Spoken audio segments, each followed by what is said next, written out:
Hey everyone, welcome back to the channel.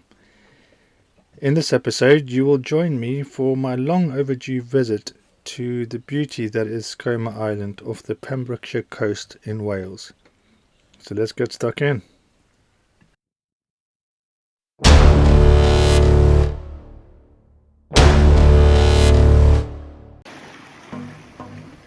Skomer Island has been a place I've wanted to visit for many years now. It's been on my list of places to go and see in the UK.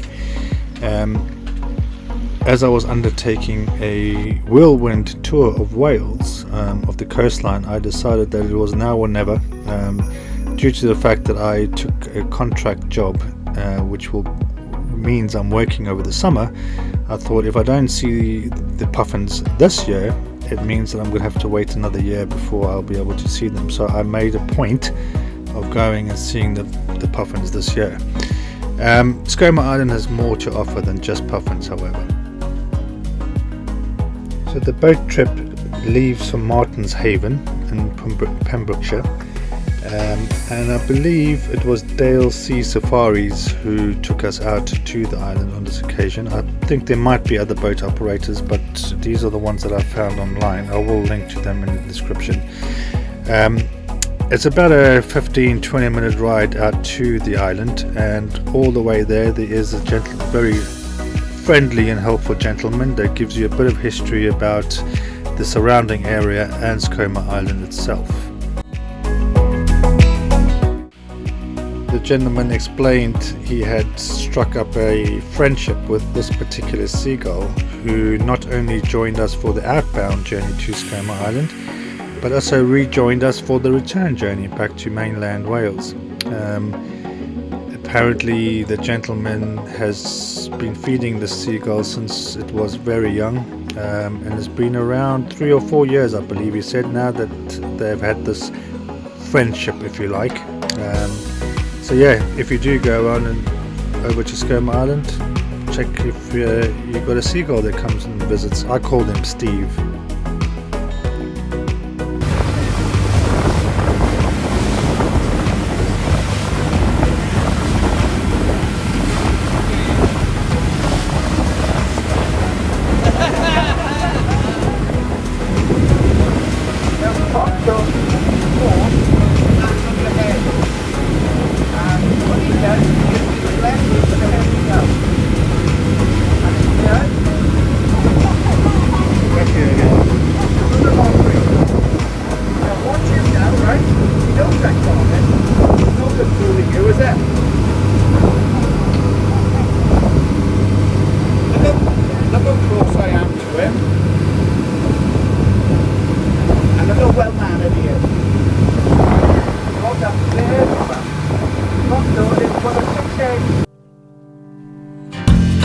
It's nothing new, but it's so good to see you.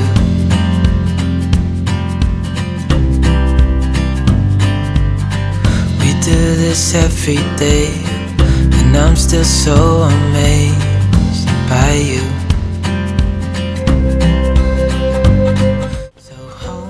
As of May 2022, when I went to Skomer, it cost me £40. This was £20 for the boat trip and £20 landing fee. Once you land on Skomer Island, there are around 80 odd steps that you need to climb to get to the top of the island. So there is a certain level of fitness required. As we were making our way to the top of the stairs, up on the bank, these two puffins were having a go at each other. Apparently it's common at this time of the year. They rolled down the bank about 10 meters, I would say, before falling onto the steps, as you see here, but at no point did they actually let go of each other. Eventually the guy that was with us picked them up while they were still latched to each other and proceeded to throw them off the cliff, so they would then part ways and fly off, and he reckons they'll probably continue their little argument on the water. So hold me tight.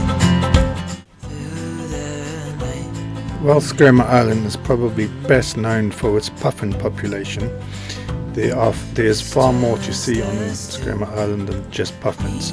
Besides the beauty that is the landscape, in May and June the fields are covered with bluebells, as you can see here, and red campion. Other birds include Manx shearwater. Skomer Island has possibly the largest colony in the world.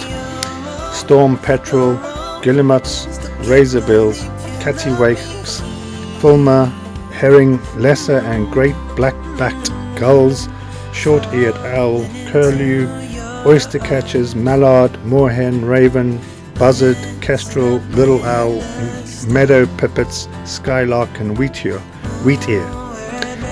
Mammals include a unique bank vole known as the Skomer vole, wood mouse, rabbit and common and pygmy shrew. So as I say, far more to see than just puffins, although for me puffins were the highlight and the main reason for going to Skomer Island. But however, having been there in spring and seen these bluebell meadows, it is just gorgeous.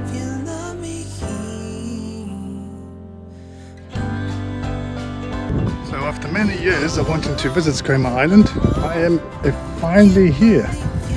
And what a journey it's already been. I've only been on the island for about an hour. But already great photos. Unfortunately there are no pufflings just yet. It's a bit early in the season.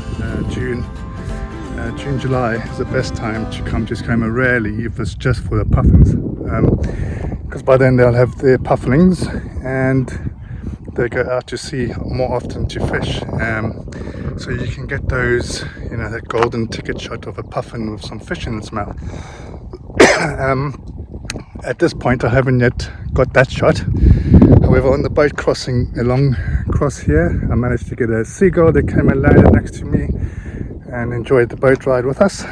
Managed to get a selfie of that.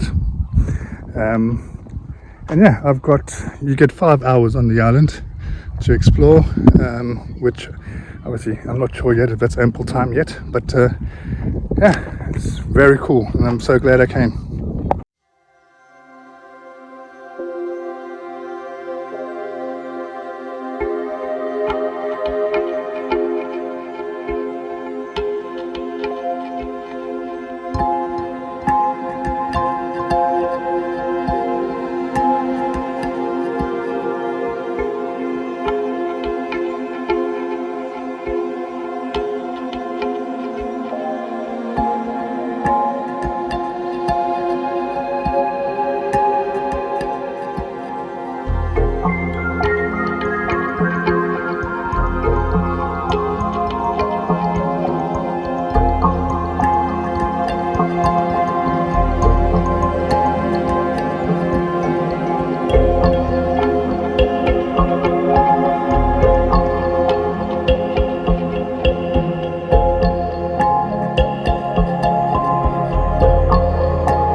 It's worth pointing out that there are a lot of bird carcasses around Skomer Island.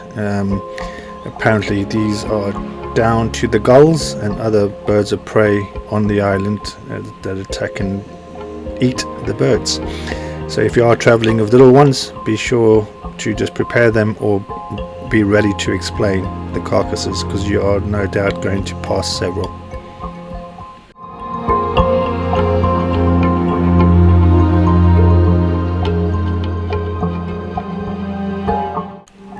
The puffins on Skomer Island seem to be very comfortable with people being around them, and often while I was on the island there would be a puffin on the pathway or within arm's reach of myself and other people who were visiting the island at the time. So they are really comfortable. They don't seem to fear humans at all.